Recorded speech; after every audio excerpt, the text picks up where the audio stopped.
Hey everyone, and welcome to the BA 1080-2080 Career Success Strategies LPE Alumni Panel Discussion. My name is Brian Finelli, and I'm one of the career coaches for marketing students at Lindner. Now, the point of this discussion today is really to give you some first-hand insight and advice about what it takes to conduct a successful LPE or full-time job search. Now, before we jump into the panel, which keep in mind this was recorded back in March, and a lot has changed since then, including one of the positions of one of our panelists. So he was working at American Airlines and was laid off and recently started a job with Amazon. So before we jump into the panel, we're going to hear from Surya about his jobs transition, and then we'll have the discussion. So enjoy. So I kind of started looking around and just, really grinding, man. I had plenty of sleepless nights just because it was just such a gut-wrenching feeling. And, I'd stay up till about 2 or 3 in the morning, applying to jobs, networking. And my search was very, very refined. I had maybe 10 or 15 companies, and I wanted to hit them, head on and make sure that that's where my focus is going to be. Oftentimes, you see any job and you're like, oh, maybe I should apply. But this approach of kind of refining my search really helped. So immediately, the first thing I could think of was to reach out to my LinkedIn network publicly and say that, hey, I've actually lost my job now and I need something. So here came this post. I made this post on LinkedIn hoping that I would, catch at least, some of my followers on LinkedIn. And maybe they'd help me off. So, started with some interesting hashtags, tagging some companies like American Airlines, and then making some hashtags that were relevant at the time. So like H-1B was a huge trending topic at the time. So I made that post and said that, I have, this is where I am. This is my story. I have 3 years of experience looking for anybody that can help me out.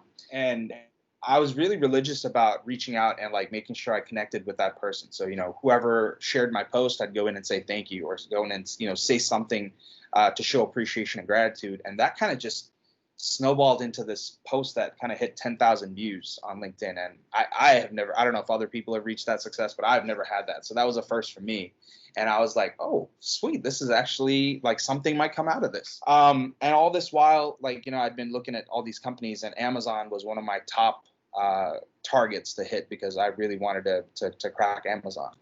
And during my application process, I went into LinkedIn, saw who was working at Amazon, and sure enough, there were 2 or 3 people that popped up that said, hey, these are your first degree connections, and then these are the people that work there right now. And one of them was a really good friend of mine that I'd met at actually Dress to Impress. I think it was 2016 or 2016 or 2017. We both met at the alumni table. We were hosting, or we were helping other students with whatever questions they had about the industry, and she was on my table, I think.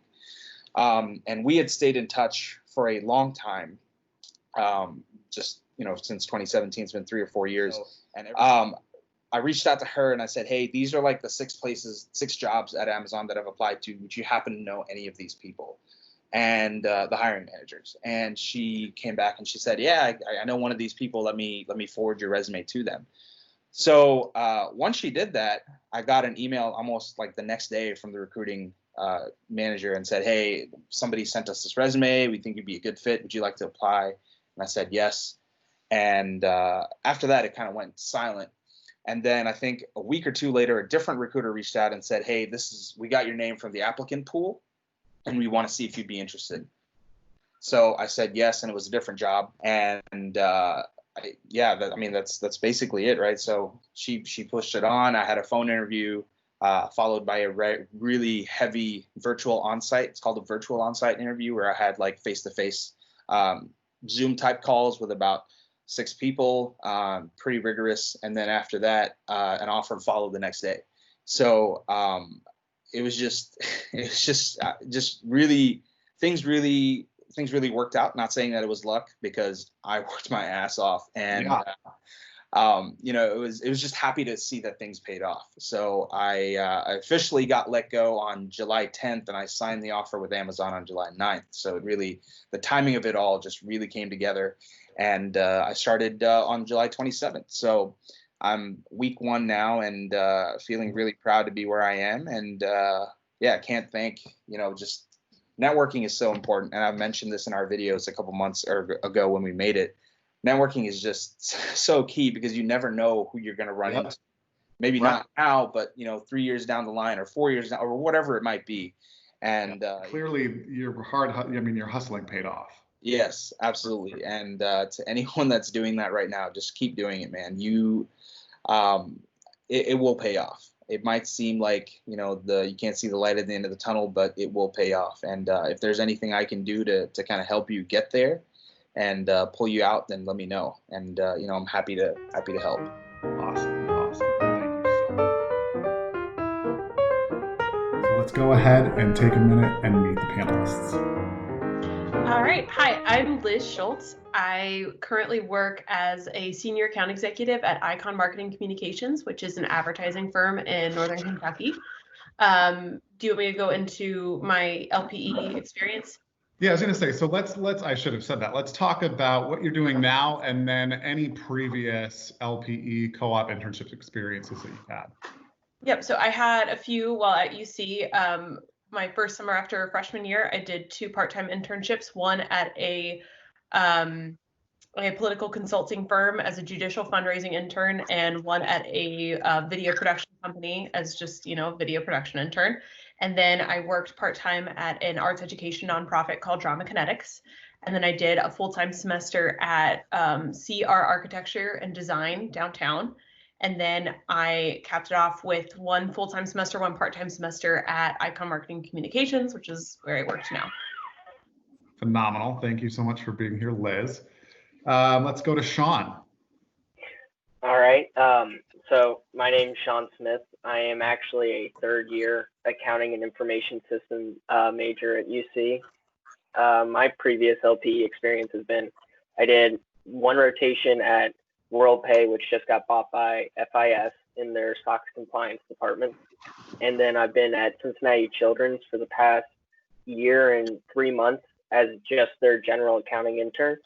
I went from full-time in the spring of 2019 to part-time in the summer, part-time in the fall, and I remain there part-time now. Nice. Good deal. And let's do Abdou next. Yeah, so my name is Abdou. I'm a senior at the University of Cincinnati, double majoring in economics and finance. So my first job was actually as a lifeguard at the Clifford Family YMCA. So that was like, though it wasn't a formal LP, it was very formative and very helpful. So after that, I had a job at Merrill Lynch in their wealth management side. So I got to see a pretty good exposure of how different teams attack client management and growing their businesses. After that, I worked at the Fund Evaluation Group as a research intern in their private equity and global equity. Oh. Oh no. Cut out. All right, let's go ahead and we'll move on to Surya. Hey everybody, my name is Surya Langvan. Actually, I have to pull up my resume to see what all I've done, because it's been such a long time. I was talking to you on LinkedIn today, so I've got that right here if you need to. Yeah. So I actually transferred to UC. So if any students have any questions about transfers and how that works and how to kind of adjust and stuff, I'm happy to answer those as well. So when I currently work at American Airlines. So today is actually my 1-year mark at American Airlines. So I got my little pin that says, happy 1-year anniversary and whatnot. So I work as a material planning analyst, and I did industrial management at UC. And my previous LPEs, I think I started with Chick-fil-A. Not too long ago, or that was in 2019. And then I did a rotation at the Hillman Group. I was a continuous improvement over there for about 6 months. It's falling down stairs. What it sounds like. And then I did a rotation at Southwest Airlines for about 4 months. And then I went part-time when I came back to UC, and I did a healthcare internship with MediSync for about just under a year. So I worked with them for about 9 to 8 months. And then after that, when I graduated, I went to Chicago. I was a project engineer for a company called 7 Multi-Site Solutions. It was a construction firm, and I was basically a project engineer doing everything from supply chain to procurement to like FP&A analysis. And then now I'm at American. So yeah, happy to be here and excited to meet other alums and see what else is in store for us. Phenomenal. So tons of experience, it sounds like. That's phenomenal. And then last but not least, Brennan. Hi guys, my name is Brennan Hirth. I'm a 4th year here at the Lindner College of Business. I'm studying both information systems and business analytics and graduating this semester, which is super exciting. I had 2 kind of extended internships in the past, or Lindner professional experiences. So instead of hopping around to a bunch of different places, I kind of focused on 2 that I really liked. So the first one was for all of 2018. I was at Western and Southern Financial Group as an information security intern there, working with the security team, doing some security practices. And then just like Sean, I was at WorldPay from FIS. But instead of on the finance side, I was on the information systems side. So I was there in the summer and fall of 2019, and I worked as a Scrum Master intern doing some project management with some of the teams there. Thanks. So collectively, lots and lots and lots of experience among the 5 of you. So thank you all again so much for being here and kind of talking through some questions that I have for you in regards to your LPE and full-time job searches. All right, so first question. So lots of the students in BA 1080 and 2080 are looking for their first experience, their first LPE. So what advice do you have for those students who are trying to secure their first professional experience? I can speak on that first. So my first co-ops after my freshman year, so my major was marketing. I work in advertising.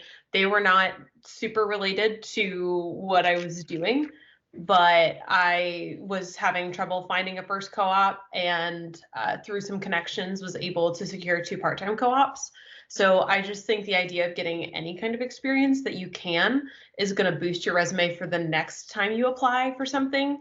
So, I mean, I worked for a political consulting firm, and then I worked for a video production agency that was literally 1 person and me. So they weren't like the most relevant and interesting experiences, but it got something on my resume that I could really talk about in interviews. But then I forgot to mention before, I run the intern program at my company. So I just interviewed actually 3 freshmen out of like 9 people for some positions for the summer. And the reason we asked those freshmen in were the strength of their resumes despite being freshmen, but also the in-person interactions we had with them at career fairs. So just having a really good resume, a really strong cover letter that isn't just a cut and paste that you actually like put effort into, and then making a connection at a career fair. Excellent advice. What else comes to mind?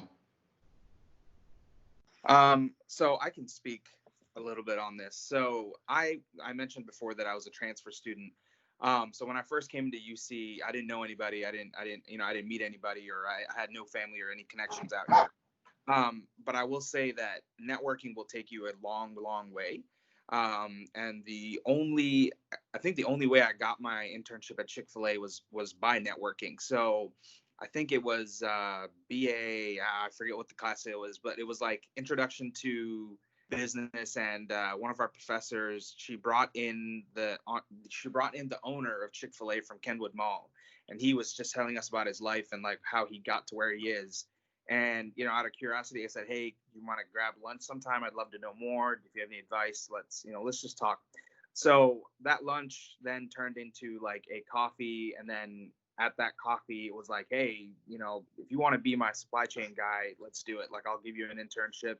You can do all the food ordering. You can do the forecasting. You can do the inventory counts and everything he said really resonated with me, and it was an internship that came out of thin air, and it was just because I networked and because I talked to the owner at the time, Brent, and he was like, yeah, I'm willing to give you a shot. I need an extra person, so why don't you come and implement all the things that you want to do? So I would say networking goes a really, really long way. When I was at my other university, Embry-Riddle, I went to a career fair and networked with some people in Southwest, and I'd kept in touch with them. And about a year after joining UC, one of the recruiters called me up and they said, hey, I noticed you weren't at the career fair. What's going on? Do you want to talk about opportunities? So even though you are a freshman, I would say I would highly encourage you to go and talk to companies. Make connections with people that you don't even intend on making connections with, because you don't know where that's going to lead. So when the recruiter called me back, it was like a happy surprise. I was like, oh, I'm not even from your schools that you recruit from, but he was like, I want to give you an internship, so why don't you come in and interview? So that actually turned into another internship offer. So I would highly recommend to go to career fairs. And one thing that I did was when I went to career fairs, I would first go and talk to companies that I don't want to go with, just to kind of build up my confidence, and to build up my pitch. And then once you feel like, okay, 5 companies in, you're like, okay, I think I know what I'm talking about. Let me go talk to some of the companies I really want to be at. So that's something I did, and I think was really helpful. And I would say, networking will take you a long way. LinkedIn is a great tool, especially in a time like this. So get on there and start meeting people and start talking. Yes, that's like probably the biggest thing that I try to get students to understand is like it's all about who you talk to. And you can't be afraid to just go out and try to make a connection, because you just never know where that's going to lead, obviously, for you. But great. Yeah, and can I add one more thing based off what Liz said earlier? Yeah, I think that the first LPE, in my opinion, is the hardest to get, because you kind of have to prove yourself. And if you don't have any other previous experience in an LPE, it can be hard to do that. But just because you don't have another LPE doesn't mean you don't have experience.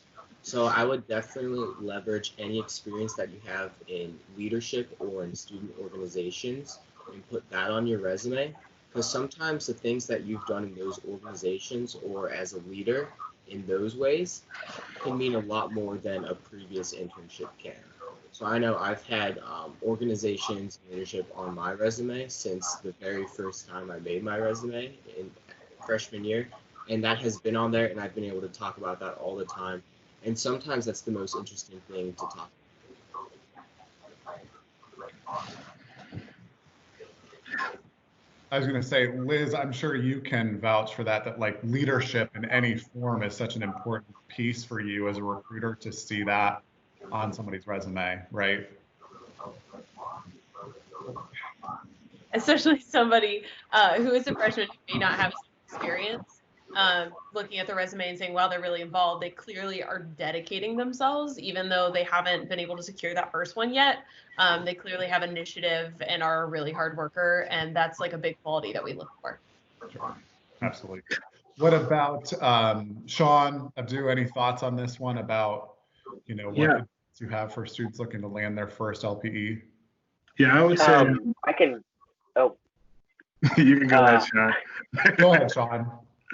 I was just going to say, from an accounting standpoint, if you're trying to go public, you have to keep in mind that the recruiters, they see thousands of people. I mean, they are constantly going from school to school, talking to as many people as you can. So I'd say the biggest thing you can do just from an accounting perspective is having multiple face-to-face conversations with the recruiters. The more leadership programs you apply to, the more times you go to the career fair or meet the firms or whatever it may be. If they have a desk down at the table in the front of Lindner, just making sure you have that face-to-face contact more than just 1 or 2 times.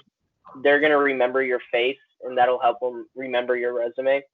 And the earlier you start, you may not get it your first year. You may not get an internship with a Big 4 firm your first year, but the more times they see your name and they see your face, the more likely they're going to be to come back to you and say, hey, I know we had talked and you were new to school and everything when we first started talking, but now we would like you to come back.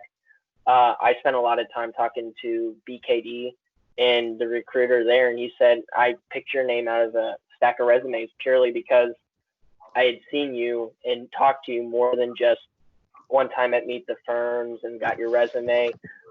You reached out to me to have coffee. He said the face-to-face interaction goes a long way because he says it's just in our job to meet people after people after people.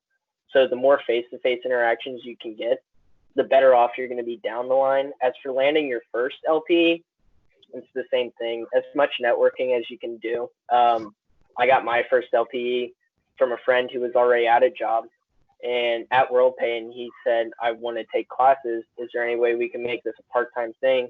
They said, yeah, but we're going to need you to find somebody to fill in for this extra work. So the more connections you make, it just so happened that he was like, well, why don't you come work with me? We'll work the same hours and split the work, and that way you can get your first LPE. And that was how I landed my first one. So it's really just as much networking as you can do. Yeah. Go ahead, Abdou. Yeah, I would also add like a piece of it, at least for me, like when I got my first LPE, I remember my first LPE was at Merrill Lynch. So like I knew I wanted to go into financial advising. So I just started calling financial advisors. I started reaching out, and a lot of times I got the voicemail or like we'll call you back, but people never called me back. So I think just having that sense of a hustle and like going out and looking for the opportunities you want and trying to add a resume, trying to add a personality or a face to the resume can be very helpful. So that's the thing I would say is like, if you want to work for, P&G, maybe reach out to people on LinkedIn who are working at P&G and show them that you actually want and care about the position.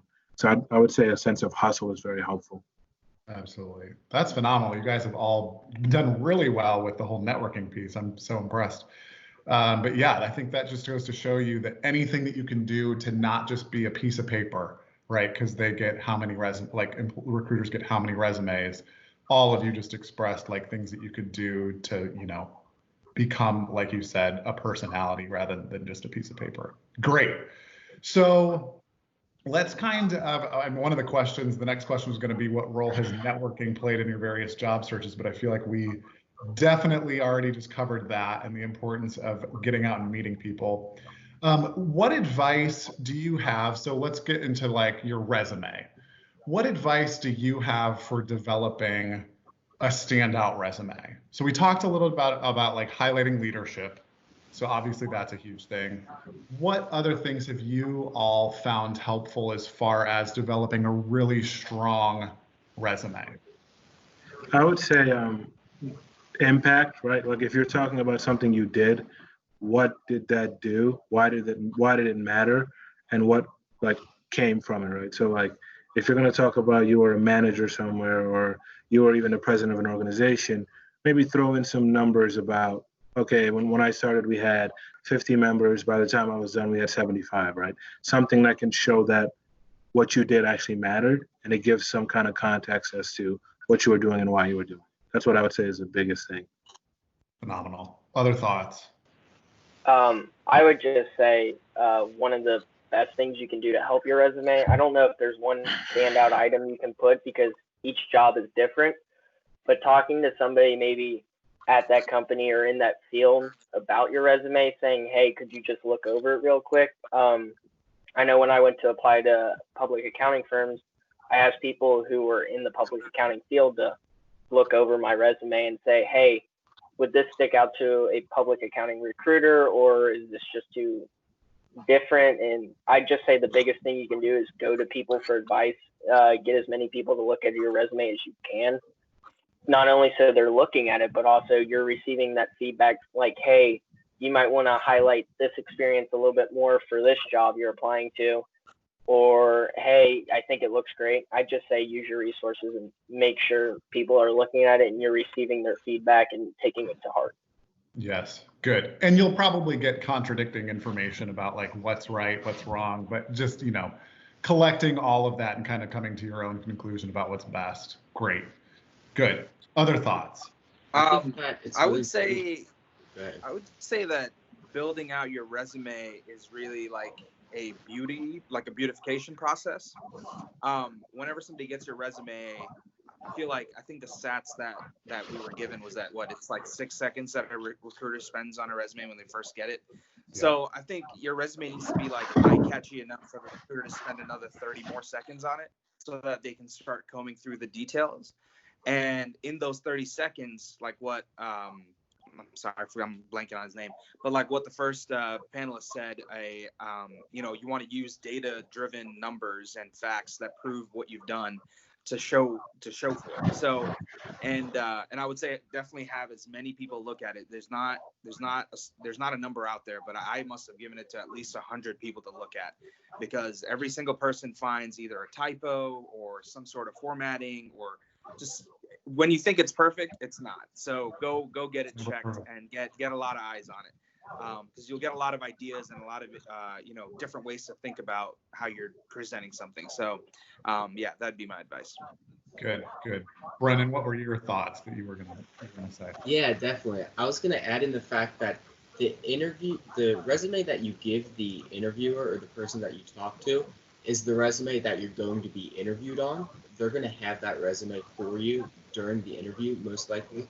So it's important that you can talk about each and every item that's on that resume. So for me, I put things that really mattered to me a lot and that I could tell stories off of that really showed who I was on my resume. And anytime they brought up one of those, I would have stories to tell that emphasized maybe leadership or a time when there was conflict. And as I was able to bounce around some of those and tie in what I was saying to what was on the paper. And I feel like that really gave a good impression of who I was and tied things together as a whole. Great. Yeah. I think always thinking through, if anything's going to be on your resume, make sure that you have something substantive to talk about, right? Good. Liz, okay, you're a recruiter, you work with co-ops. We'll kind of round us out here with your thoughts. Yeah, so I agree with everything that everyone has said. I think it's really important, even if you don't have a data-driven material, any kind of numbers to go with something, making your experience worthwhile on your resume. It's not just that you worked at Smoothie King or something. It's, did you manage people? How many people, like going into more of the things that you learn, the skills that you're taking away from that, because it might be that even though you want to work at an ad agency, there's a transferable skill there. And so I always scan things, and I do scan things. I always scan things for kind of like buzzwords. So, or like, things that I'm like, oh, project management. Yes, we do a lot of project management, need that. Or like a lot of communication skills, really, really need that. So being able to say your experiences really well is super important. I come from a very creative world. So if you're looking for an LPE that's in more of a creative, unique kind of place of, not bashing accounting firms, but, not just an accounting firm, something a little more funky, I guess, I would definitely look into doing something unique with your resume. I was an eMedia minor. I fully designed my resume. I have it on InDesign, and I have to go in and update it on InDesign every time I use it. Resumes that have a unique design are really going to stand out. I know not everybody has design skills, but there are templates out there that you can look into, or just, putting like a bar behind your name and making it a different font, just doing something that makes it stand out. It shows to us that like you have a little more of a unique creative mind, and you're not just kind of that cookie cutter resume that we always see. I'm trying to think what else. Take high school off. Even if you are a freshman, I think still take high school off. Yes, yeah, just do that. I don't like it. I think that's all I have. I've even seen that's an interesting point. I've even seen people say like go back 4 years in terms of like education or where you are in life, like go back 4 years just to show what all you have, and then cut it if it's, but that's an interesting take to hear that high school, that you don't like to see high schools on there.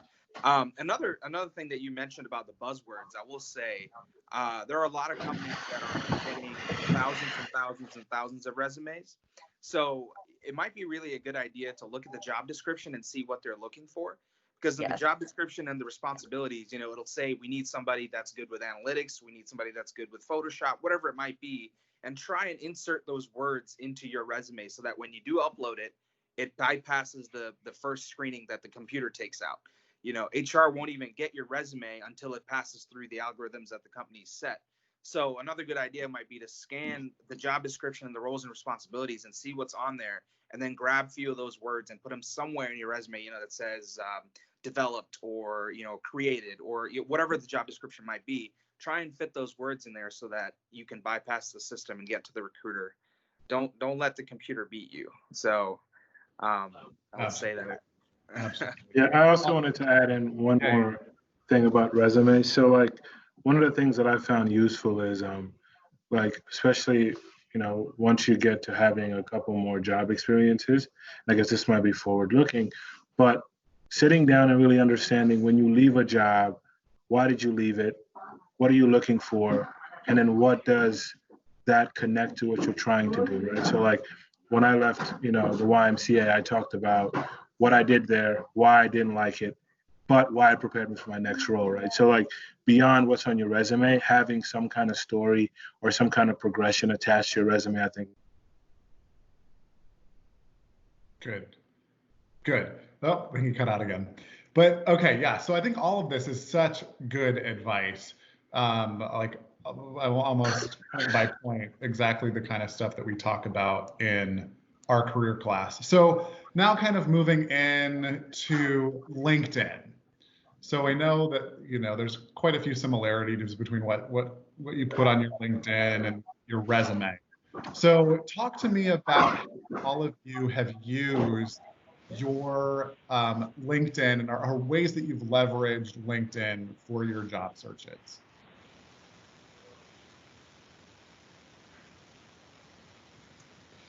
Anybody?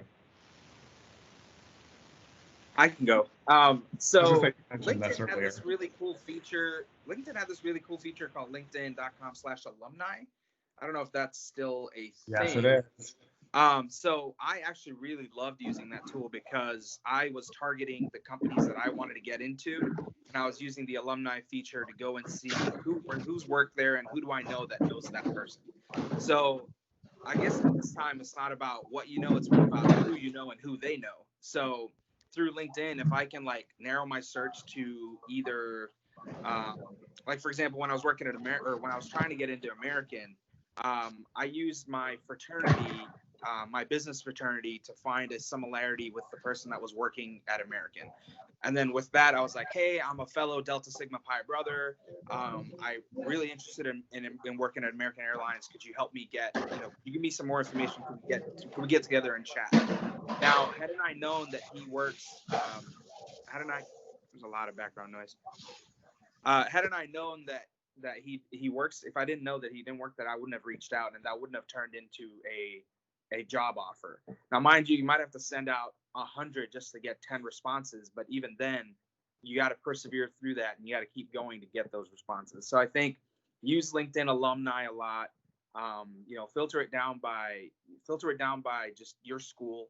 And lucky for me, I had 3 schools to choose from. So I had like a big pool of schools to choose from, but UC has plenty of alumni that are spread out all across the world. So definitely use that and, you know, stay active and network with people and, you know, comment on things that they're doing or just engage with them just as you would in Instagram. And LinkedIn is nothing but a professional Instagram. So like their comments, you know, if they post some sort of article, go in there and read it and then, you know, give your insights on it. So I'd say interact and engage with the people on LinkedIn and definitely use the alumni option or the tool. For sure. I was going to say, I feel like that's the best kept secret on LinkedIn is the alumni tool because it allows you to so easily connect with people that already have common ground with you. Yes. What other thoughts do you guys have? I have never actually used, oh, sorry. No, go ahead. Okay. I've never actually used LinkedIn to like actually getting a job. Like any job I've found has all been through either personal networking or what used to be Hire UC and is now Handshake. So I feel like I don't have a lot of personal experience on my own connecting with people on LinkedIn and doing that, but from a recruiter's perspective, I have a lot of people who connect with me on LinkedIn and send me messages like, hey, remember me from the career fair? You complimented my hair. And that's true. Do that, because that does actually help. Like, hey, we talked about this, and I'm like, oh yes, okay, it was that person. Because after a while, I'm not gonna lie, all the faces blend together. But being able to connect with a recruiter that way, for me, that kind of takes a person one step further in my process. I'm like, okay, they actually care. They are more than just, oh, I'm just going to hand my resume and see what happens. They're like, I want to work here. I want to reach out to them. I'm going to do everything that I can. I've had people email me and reach out to me on LinkedIn. So I think it's a good spot for you to reach out to a recruiter once you have connected with them at a career fair, or when you see a job posting or something. Always connect there, because it just puts you just one step forward. Oh, you're muted, Brian. I'm muted. I was going to say, it kind of goes back to like what you said earlier, Sean, about just getting your face in front of these people time and time again so they remember who you are. Really good. What were you going to say, Sean? I was just going to say, I mainly use LinkedIn not only to keep up on what the companies are doing, because a lot of companies, if you follow them on LinkedIn, there's constant updates about, hey, we're doing this, or like Cincinnati Children's, for example, always loves to post about their diversity and what they're doing for their employees and stuff. And it's always good talking points to see, like, hey, the company does this. When you go into the interview, you can ask them, like, hey, what's going on with this, or whatever. But another good thing is, if you're friends with recruiters or anything else on LinkedIn, they'll post like, hey, we're going to be at UC at the front desk at this time. It's given me a couple chances just to get down there and say hi and everything in between classes, or be the first one down there when somebody from Deloitte gets there. So that's just really what I've used LinkedIn for. It's also good to see what your friends are up to. I love to see my friends post and brag about, I got this internship or I got this co-op. It's great to see that. And even when you go to apply to those companies, you can talk to your friends and say, hey, I saw you worked here. Could you give me any tips for how I would go to interview or stuff like that? Yeah. I will add. Oh, go ahead. I will add on to that. She'll be our intern for the summer, but I had an experience with a student who came up to me at a career fair, and like the first thing she said to me was like, oh, I see that you guys moved offices recently. I was like, oh, okay. Like, who are you? And she was like, oh, I've like followed you on social media for a long time. And I'm like, oh, wow. That like clearly showed me that she had identified us before, knew she wanted to work at somewhere like us, and had followed us, and then could bring that up in conversation. So if you want to work at a certain type of place, identify some of those places in the area, follow them on LinkedIn, follow them on Instagram, on Facebook, and then use that as a talking point when you talk to someone, because it's going to show them that you actually genuinely want to work there, versus even just in an interview be like, well, during my research for your company, like showing that you have been researching for a while because you've wanted to work there for a while is very, very cool. I like that. Good. So that kind of takes us into the next phase of the whole job search process, the interview. So, I mean, you guys mentioned that, following people on LinkedIn and kind of following them on following companies on social media is a great way to know what's going on, and then being able to talk about that in an interview. So like, what other advice do you have for being a standout interviewee? I would say I can go ahead and start on this one. Yeah. So I think Sean said it best when he said continually be there. Be someone who's almost like not in the recruiter's hair, but is like constantly there and showing continued interest, because that's how I was able to land the positions that I landed. I was able to go to the information night. I was able to talk to them at the career fair. I was able to send a thank you. I was able to follow up on LinkedIn. I was able to go do an interview, send a thank you from the interview, and just constantly being able to have your name out there. The more exposure, the better. So in preparation for interviews, honestly, I feel like you can do a lot of the work before you even walk into the interview. If you've made a really good first impression, if you've done your homework, if you know who the company is, if you've talked to them several times before, that interview is just going to be kind of finalizing who you are And I feel like the recruiter and the person who's interviewing you, if they've spoken to you already, you should have already covered a lot by the time you get into that interview. Now, that's not saying that if you haven't talked to them before, when you get into the interview, that you don't have a chance, but it's really important to have that good preparation and to talk to them beforehand so you have a leg up on anyone else when you get into that interview. I would also say, can you hear me? Yeah. I would yeah. also say, sorry, I was going to say, when you do research, I think when I've found that my research has been successful is trying to tie it to like, why does this piece of information that I'm telling you matter, right? So, for example, the place that I interned at this summer, I looked into the fact that one of the teams like bought a old pretty much asset manager, and I looked into like, why does that matter, right? And then connecting that to like, why does that make me want to work for you more, right? So I think when you are doing research, trying to tie it always to a narrative of like, this matters because of this, and that matters because of this, and that's why I want to work here, right? So I think sometimes it's like you're encouraged to do research, but I would encourage you to do research that's meaningful, right? That connects to something that you're trying to talk about. Phenomenal. Yeah, absolutely. Meaningful research. Um, Oh, yeah. Another good tip I would say is ask the person that set up the interview for the interviewers. So LinkedIn is there for a reason. So use it to stalk people. I know Brian did that before he talked to us. So definitely do that. Definitely do that, because that'll leave like a mark on the interviewer that said, oh, this guy remembered that I went to, I don't know, find like a common sport, or find where they went, and you always find ways to like slip in little bits of information that'll leave like a lasting remark on your interviewer. So when I was interviewing at American, I said something about where the interviewer had worked previously, and I was like, oh, hey, I saw that you worked on this project. That sounds really cool. Could you tell me more? I know it's not about this job, but I saw that you worked in this field. I'm also in the same field. I'd love to know more. And to this day, I mean, he keeps telling me that, hey, you remembered all that stuff, and you probably stood out more than anybody that I've ever interviewed. So kind of catching them off guard like that really goes a long way, because when it comes down to sitting down and like reviewing who's good and who's not, they're going to say, oh, this guy remembered who I was. And like, he did his research, he really looked into everything, and he came prepared. So I would say in an interview situation like that, definitely research who your interviewers are, and find little places where you can insert that information and say that, hey, I see that you've worked at American for 17 years. You moved from supplier management to material planning to all these different places. And they're like, dude, I didn't even know I did all those things. I've been here so long.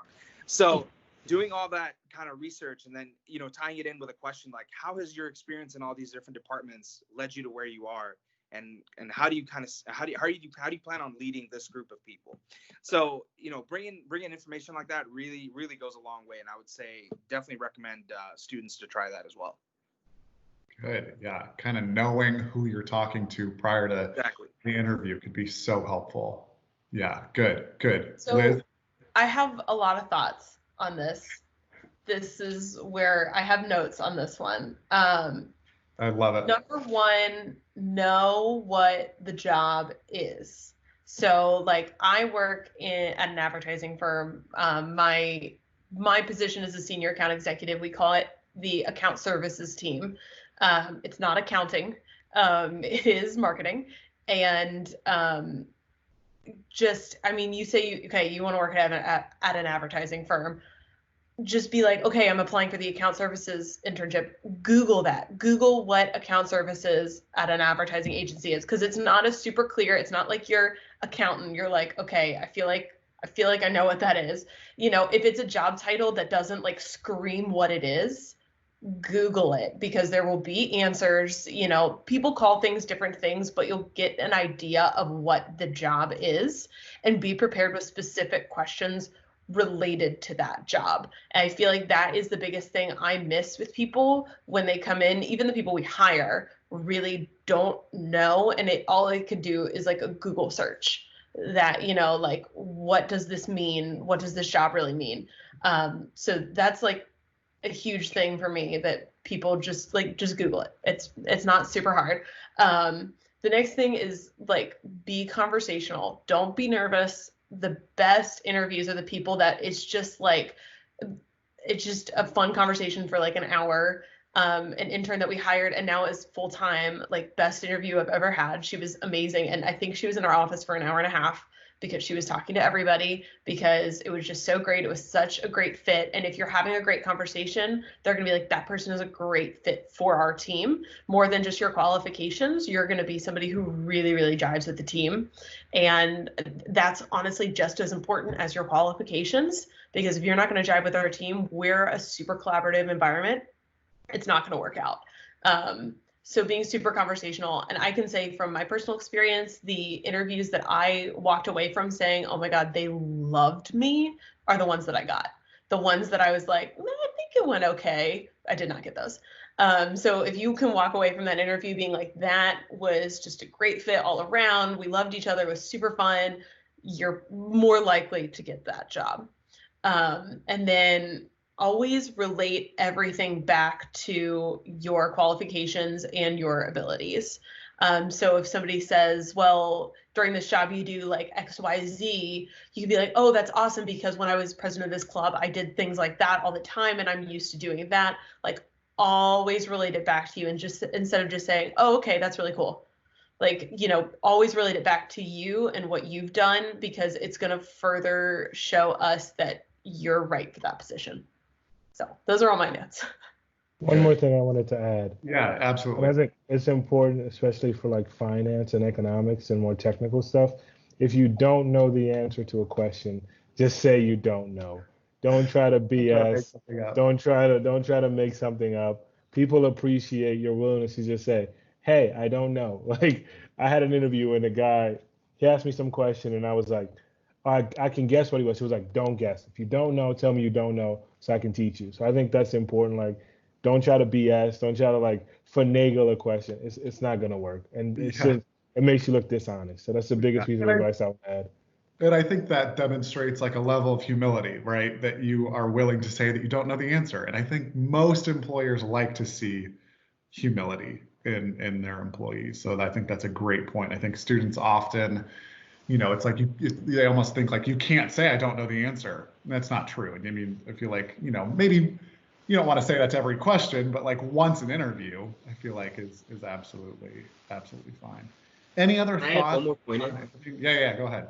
So I think this might not apply to every internship, but if you can speak to someone who was in the internship that you were looking for or in a very similar role, that kind of conversation is invaluable. Because I know when I interviewed with both WorldPay and with 8451, I was able to talk to people who worked in either a similar role or the exact same internship and be able to talk to them about what were the hardest things about your LPE, what did you have to overcome, and what should I expect going into this.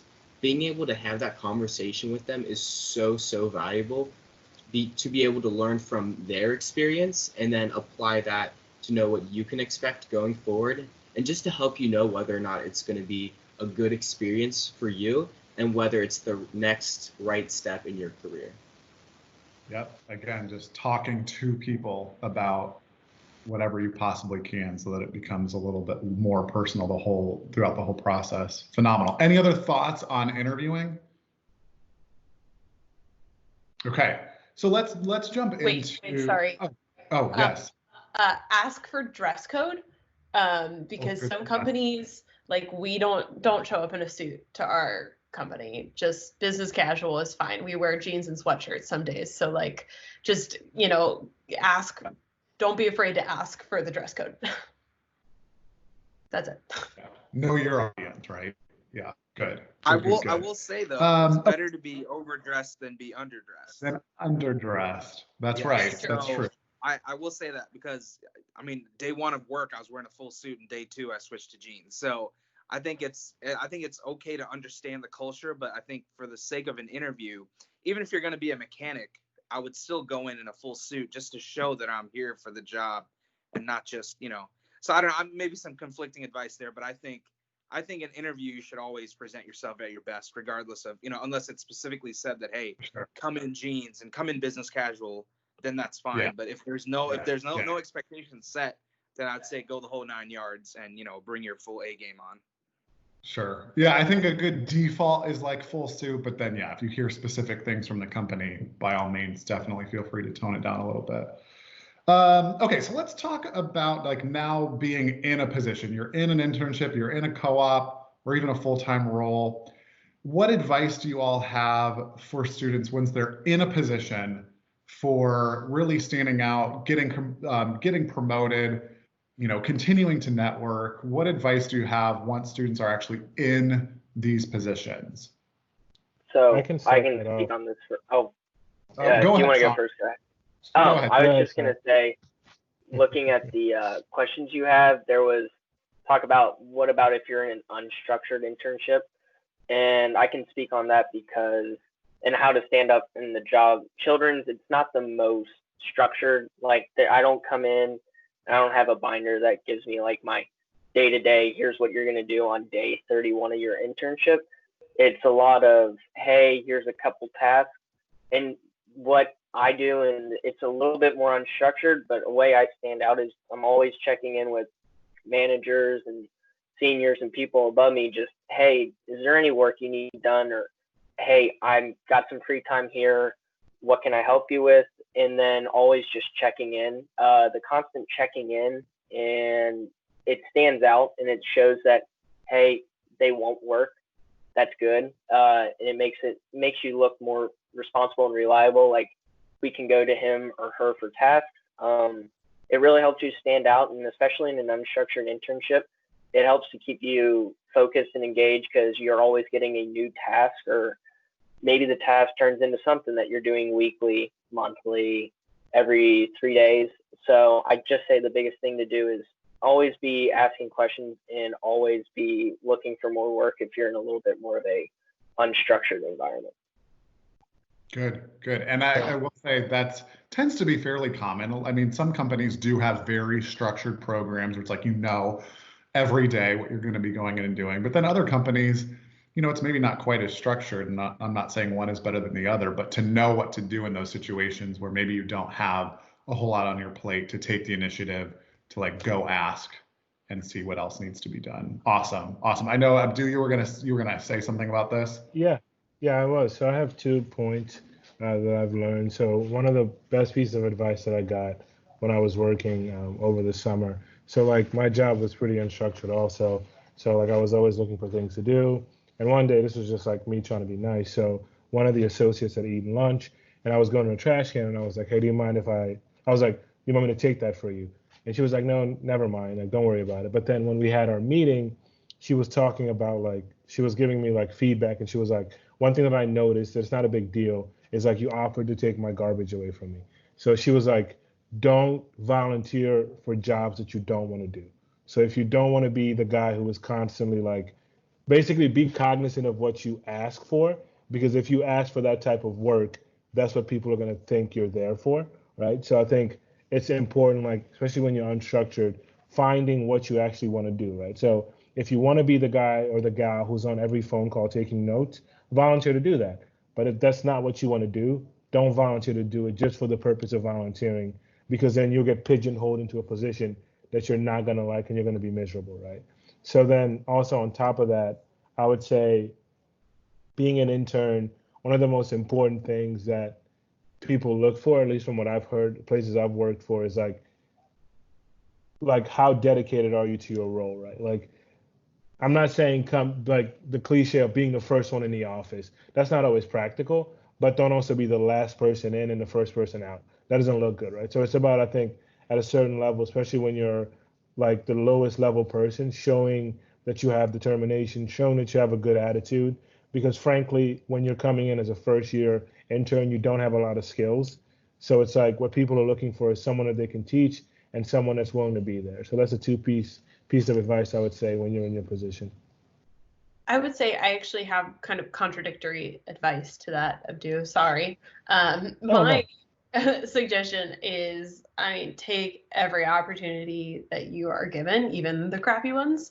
Because for me personally, when I was an intern at the company I work at now, there are these stupid things called price cards. We work with a mattress company, and it basically is a grid of prices that sit at the end of every bed that say, if you want this size with this base, it's going to be this price.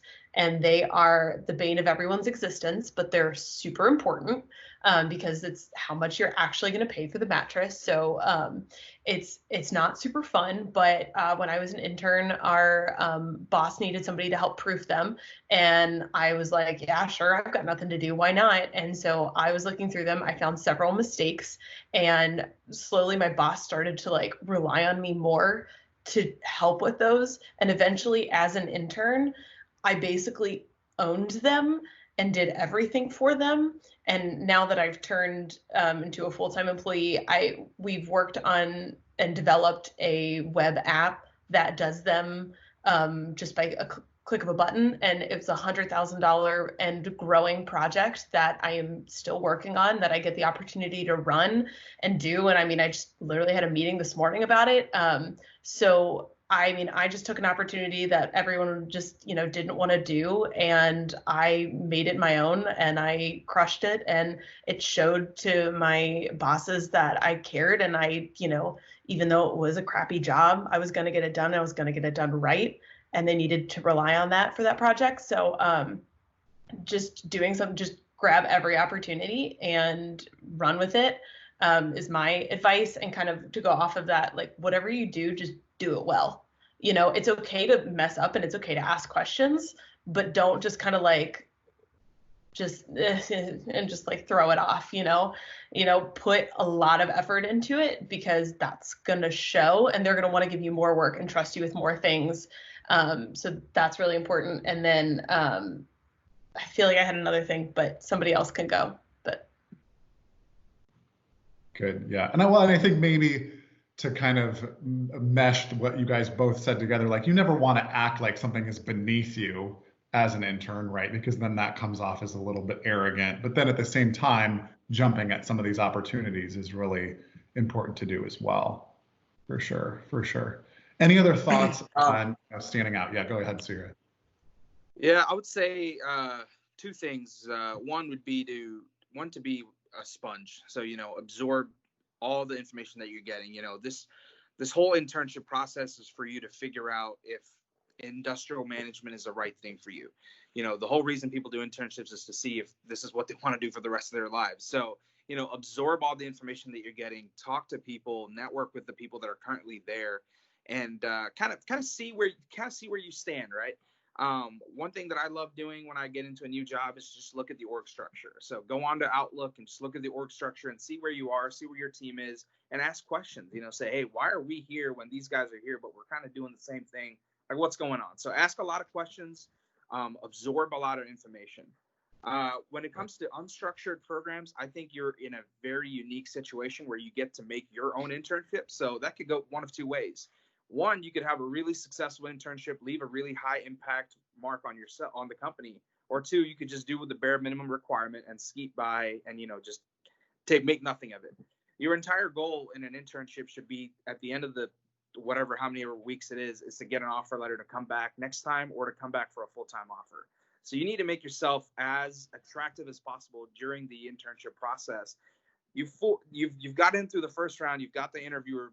You got the interviewer. Now you got to get the rest of the team to believe you that, hey, this is the right person for the job and we need them for our team. So I would say make the most of your internship, especially if it's unstructured. Pick up projects that you think are right. If you see a flaw or if you see an inefficiency, pick it up and say that, hey, I looked at this and it looks like there's something we can do better. We're not communicating well. Why not we use Teams? So I had to really push for Teams, and I'm serious. I had to really push for Teams during all of last year, and we just started rolling into it. And that's only because of necessities. But our team is much more equipped to use Teams now because I've been pushing it on those people for the last 3 to 4 months. And that now, since everybody's remote, everybody's getting on these video chats, everybody's collaborating, and everybody's loving it. So you have to be the one that enables change, and you have to get in there and you have to say that, hey, this is what we need to do. And once you get people convinced, it's easy for them to follow. So I would say if you're in an unstructured internship, definitely make most of it. Seek out projects, go after things that, that you don't think are right, and ask a lot of questions. I think that'll help you a lot. Love it. Love it. Love it. Love it. Any other thoughts on, standing out in either a structured or an unstructured internship, or other advice that you have once you're actually on the job? I can kind of go off of what Surya said about asking for work and being able to go after what you're interested in. Because really, like he said, a goal is to get a full-time offer, but another goal is just learn as much as possible while you're there and figure out what you like. Like he said, he was doing those internships to figure out if industrial management was right for him. And even within every major, there are different specific specializations that you can have. So in my first internship, when I was doing information security, I kind of realized that maybe it wasn't the best fit for me, but I liked some of the stuff that I was doing. And I was working with a lot of project managers, and I was really interested in what they were doing. So don't be afraid to ask if you're really interested in something. So I asked if I could shadow some of those project managers. I asked them, and I asked my manager, and we were able to set that up. And that was really invaluable experience for me, to be able to spend time shadowing them, learning what they do, and learning more about what they do for the company and what their day-to-day looks like. And that kind of helped propel my interest for what I wanted to do with my next internship, and then also helped me land that next internship in project management based on the fact that I showed interest in a previous role. And that kind of went a long way in the next interview process. So you never know what you can get until you ask. So definitely don't be afraid to ask and go out there. And I also got to work a lot with our company's community engagement with a nonprofit. And I wouldn't have been able to be really involved with that if I hadn't asked. And going back to what Liz said, no matter what it is, even if it's community engagement, if it's shadowing, do the best that you can with it. Because right away, they're looking for quality of work over quantity of work. So whatever you're doing, do a great job with it. And then once you show that you're reliable and that you will do a good job, then they know that they can trust you with more.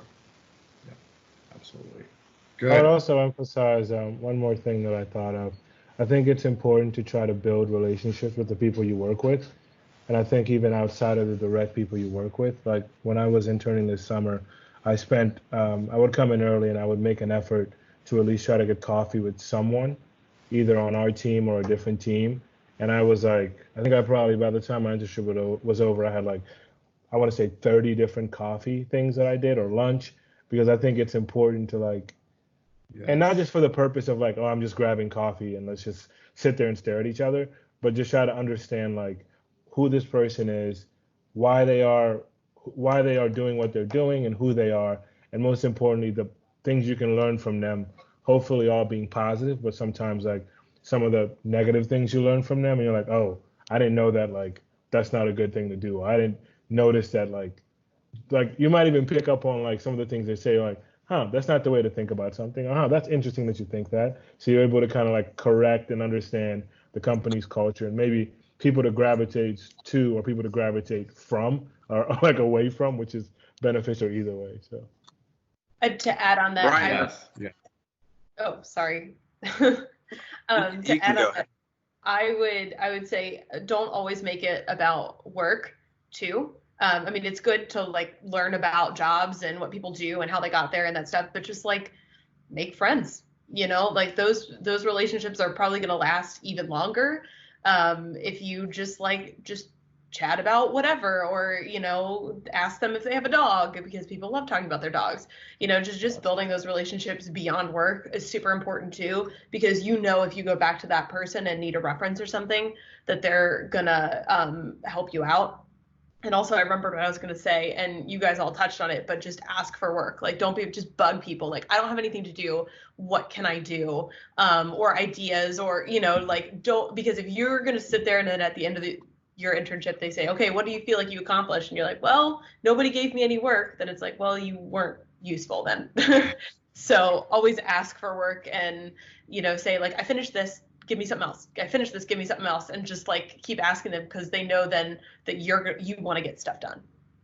Absolutely.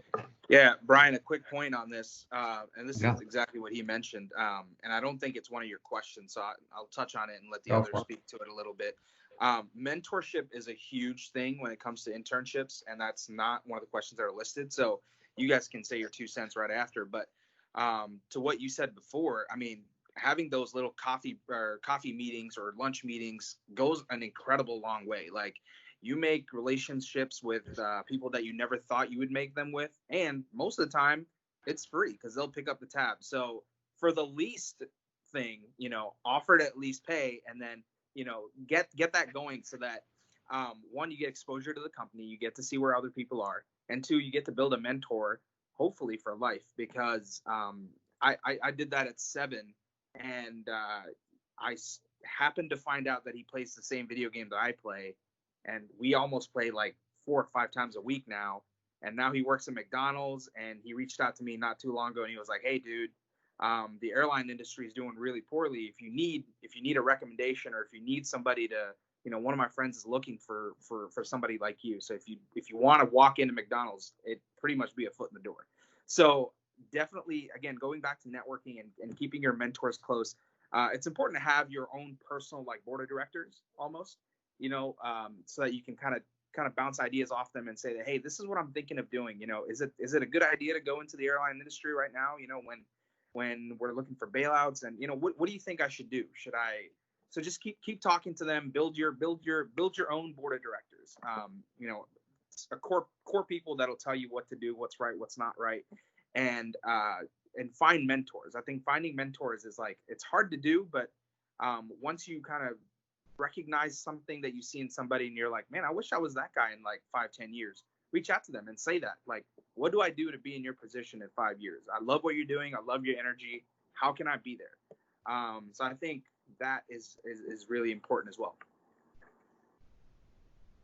You're on mute again. I was to say, I'm glad you touched on that, because you're right. Having those mentor-mentee relationships is huge. To have somebody that's your go-to person you can ask questions to and kind of get advice for, your own professional development, and just building relationships. Again, like you said, Abdou, is so important to just really get to know people at the organization.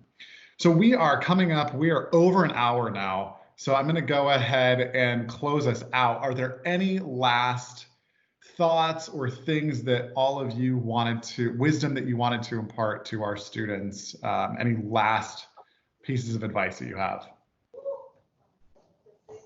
I know, Brian, that you sent us some questions, and there were some major specific questions. Yes. I had some kind of thoughts. I was marketing, but not just related to marketing, just kind of thinking, your question was how do you decide on an area in marketing? It's so broad.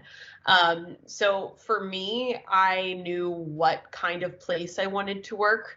I wanted a creative, fun environment. I didn't want a cubicle farm. That wasn't going to work for me.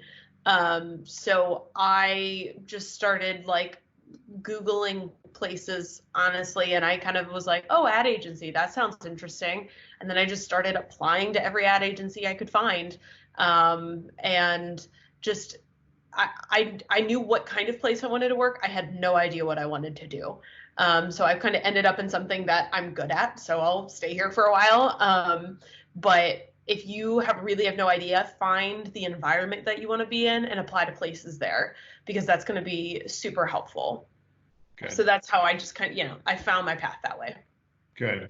Yeah. I was going to say, let's maybe just really quickly touch on some of these last questions that I listed. So any skill, so based off of whatever major you were at UC, now knowing what you know in the positions that you've had, what would you say are the most crucial skills that you think students should have based off of your industry and major? So maybe we'll start with analytics. Do we have any analytics people? Yeah, yes. I am in analytics. I would say that there's actually a lot of free classes that you can take online. So Udemy is great. Khan Academy is good. There's so many free things that you can do online, especially now in this pandemic. Everybody's just offering free classes left, right, and center. So definitely hop on that and take advantage of that. And even at UC, if you have a free elective, go take a computer science class. Just see how programmers do it. See how it works in Python. So I would definitely say like take advantage of those free classes, and you never know like where that might take you. You know, it might be very useful like down the line. Maybe now you're not thinking, but you're like, oh shoot, I learned this 6 years ago. Let me go back and look at my notes. So definitely do that. Good. Other skills. Go ahead. From an econ, because I think econ and analytics were together. So what I would say is like one thing that I've found is like at just a baseline, because at least for me, like in finance, it's very skills heavy, but when you're starting out, you frankly don't have those skills yet because you don't have the experience, right? But I would say one thing that I learned through economics is like being able to understand the bigger picture, right? And then also being able to understand the smaller picture and the little picture and how they all connect, right? So I think that's an important skill to have, is trying to understand how the world works and what part you play in the world. You know, like for example, if you're in the airline industry, what part do you play in the world? Why are you important? Right? Like if you're going into finance, why does this job matter? What does it fit into? And always speaking to those higher level things, but being able to understand the fundamentals of them. So that's one thing, one benefit of economics that I've started to feel in my positions. Right. Brennan, any thoughts on this? Yeah, so definitely piggybacking off of that, it's important to know the fundamentals for analytics, to really know the differences between data, the things that are talked about in the Band 1 and Band 2 courses, the qualitative versus the quantitative. Having that foundation is super important.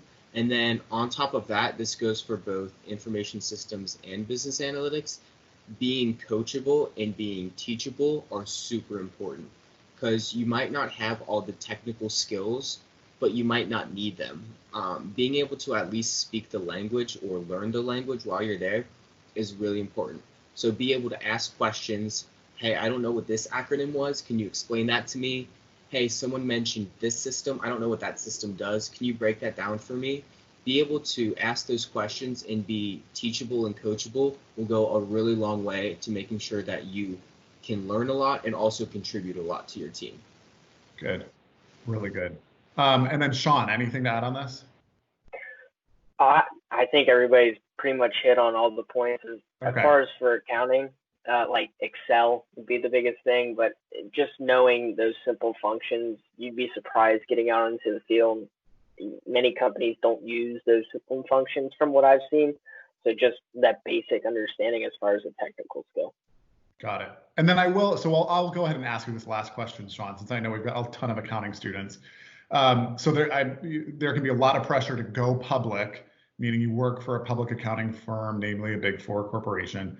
How did you evaluate whether you wanted to take opportunities within industry or corporate accounting or public accounting? So yeah, so I personally, I do want to go Big Four public accounting, and I made that decision based off of I like the kind of work that the Big Four accounting firms do. I like the opportunities that come with working at a public accounting firm, and I like the fact that you are going to be very busy if you work at a public accounting firm. Mm-hmm. Now, as far as choosing between industry and corporate as opposed to public, I'm lucky. I've received an offer from KPMG, so I'm going to be able to test out the public world, and I've already got to see the corporate and industry side. If you can, work your way to get both an industry internship and maybe a public internship just to see what they're like and see which one's better for you. Mm-hmm. Great. If not, industry jobs tend to be a little bit easier to get. It's a little bit more routine. There's a little bit less training involved because you're not going out and doing an audit and you're not doing everybody's taxes. It's a little bit easier to get an industry job at first, from what I've seen in my experience personally. So I'd say if you can't get the public opportunity in your time at UC, talk to the recruiters, go to the accounting club, talk to people, talk to professors. I know a lot of the accounting professors spend some time out in the public world. People will give you such a good insight as to what the public world is like, so that it is something you want to go for. You've talked to people and they know what it was like, and they can give you tips like, hey, you're going to be working 80-hour weeks during busy season. Like, you have to prepare for that. But if you can't, I completely understand if you can't, or maybe it's a very competitive scene to get job offers from, especially the Big Four. So also look at the regional firms. That's another great one. They're a little bit smaller, a little bit less intense from what I've heard and the talking that I've done with like BKD, Cassidy Schiller. Just constantly talk to people. That would be the biggest thing, because accounting, public versus industry, can be very different, very, very different. Yeah. Good. Which kind of brings us full circle. Just talk to people, network, get out there, build relationships, right? Probably one of the most important things you can do across the board. Good. Well, I think that's all I've got for you. Thank you all so much for your willingness to kind of lend your insights and, giving your firsthand advice to our students about what you found to be helpful to be successful in this job search world. And I will say, I hope this is okay with you, but students that are watching, feel free to reach out on LinkedIn to all of our panelists. I'm sure they would be more than happy to connect with you. What was that, Liz? Absolutely. Good. Yeah. So yeah, again, if you made it this far in the video, I was going to say the chances of anybody actually making it to the end of this video are close to none. But if they by chance did make it through, go ahead and reach out to all of you on LinkedIn. Anyway, all that to say, thank you so much. This is all so helpful. You all have had, such good advice to share, and I thank you so much for your time. So, thank you. Stay safe. Thank you. I hope you all continue to manage this chaos. If there's anything that we at Lindner can do to help you in the future, by all means, please feel free to reach out to us. Might be time to look into a master's program. I don't know. Hey, there you go. Hey, that would be good. All right, I'll talk to you guys later. Thank you again so much. All right, thanks Thank you. See ya. See ya.